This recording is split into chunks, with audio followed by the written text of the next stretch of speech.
Grabe ano, ang layo nitong mga ito. Ngayon ho, ito yung balita galing sa Rappler, mga boss. Ang sabi ho dito, mga kababayan, ay, asan ba yun? Ex-Marine. Ayan daw. The Deputy Prosecutor of the International Criminal Court denied the allegation that their investigation in the Philippines was funded by Philippine politician. Nak ng putik na yan. Dati pa ho, mga kababayan, 2017, mga ganoong taon, kung maalala nyo po, diyan nag-umpisa lahat ito. Yung mga kamag-anak ng biktima, wala hong mapuntahan. Wala hong masandalan, mga bossing. Natatanging si Antonio Trillanes, yung sila Father Flavi, sino pa? Si Gary Alejano, sila po yung nasandalan. At alam naman nating lahat, mga boss, no, na kapag ka sa Pilipinas nila ikinaso ito, wala pong mangyayari. Bakit? Sino po ba ang nakaupo nung mga panahon na yon?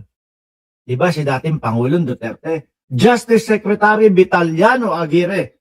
Sino pa nandyan? Lahat po mga alay ni dating Pangulong Duterte. Ngayon, anong mangyayari pagka doon? Di ba nga kung maalala nyo, sabi ni Ombudsman Boying Remulla, mayroong ikinaso si Trillanes pero hindi niya mahanap yung mga dokumento at mga papeles noon sa loob ng opisina ng Ombudsman.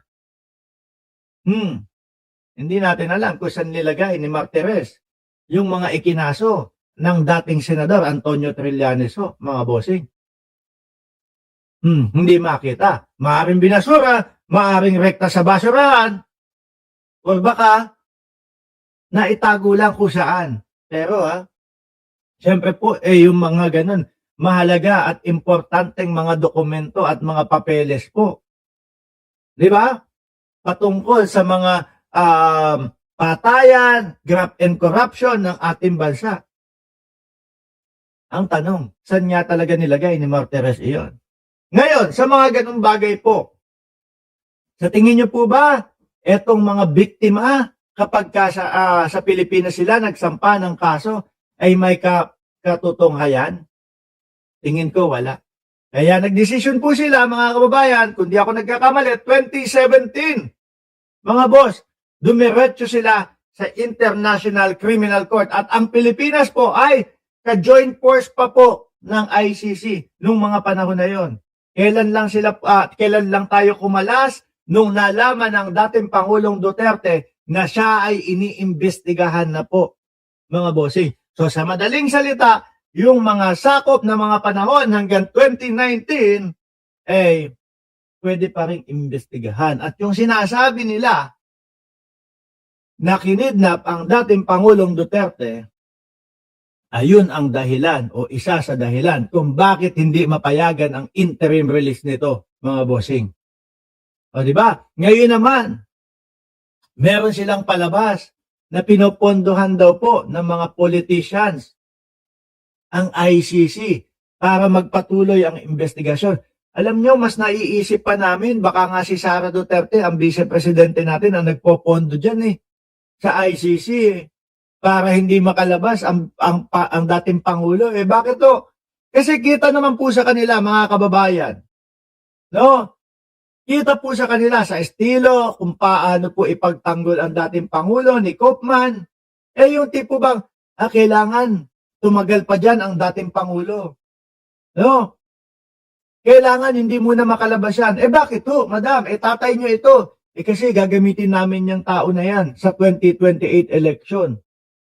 Ganun pa nga ho yung mas lamang na pwedeng isipin ng mamamayang Pilipino na sila yung pumopondo sa ICC pero hindi naman ho totoo yun. Ano? Kumbaga inihaano lang natin. Inihahalin tulad lang natin doon sa kanilang mga sinasabi na pinopondohan ng mga politician o nila Bongbong Marcos na ating Pangulo para magtagal doon ang Pangulo, ang dating Pangulo. Mas more on, mas papaniwalaan pa na sila nagpopondo Dahil nga po, kitang-kita no? Na nandiyan na ho si Tato, Anak ng tinapaka. Saan ka galing? O, shoutout sa'yo.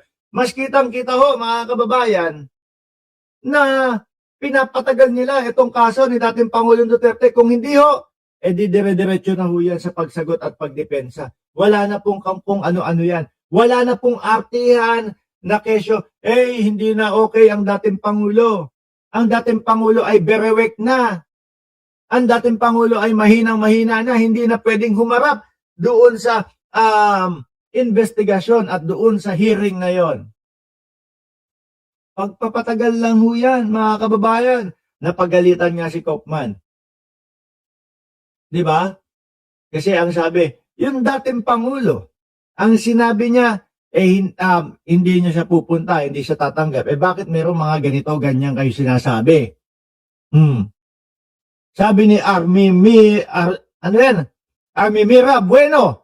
Hello MR, greetings from Toronto, Canada. Naku, baka mapasyal kami dyan sa kalagitnaan po ng siguro mga June, no, bago kami dumiretso ng Pilipinas. It's either Toronto o Vancouver. Tuloy. Asa na ba? The Deputy Prosecutor of the International Criminal Court denied the allegation that their investigation in the Philippines was funded by the Philippine politician and said that photos outing supposed ICC personnel were an act of deliberation intimidation. Ex-Marines affidavit dragging ICC. Ano dyan lang naman yan eh.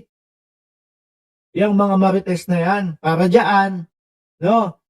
Para, kumbaga, hindi paniwalaan yung ICC na totoong iniimbestigahan si dating Pangulong Duterte at pinupolitika lang.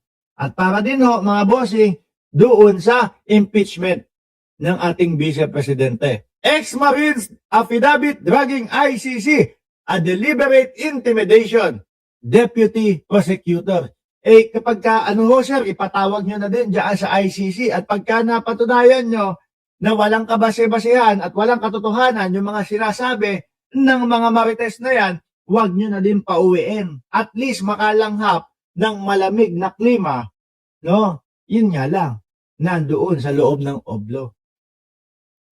Di po ba? Yun nga lang, nandoon sa loob ng oblo, mga kababayan.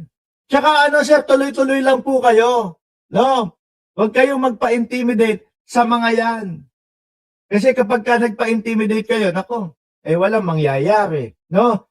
Huwag niyong hayaan na gawin nila yung mga ginagawa nila sa Pilipinas. ICC naman po kayo, alam namin na hindi uubra sa inyo yung mga ganyan. Sabi ni Alalin Ando, may video niyan, Boss Mark, yung mga ex-marites na yan ay mga bodyguard, DBP, ayun lang din sa mga marites. And then nakita ko yung video.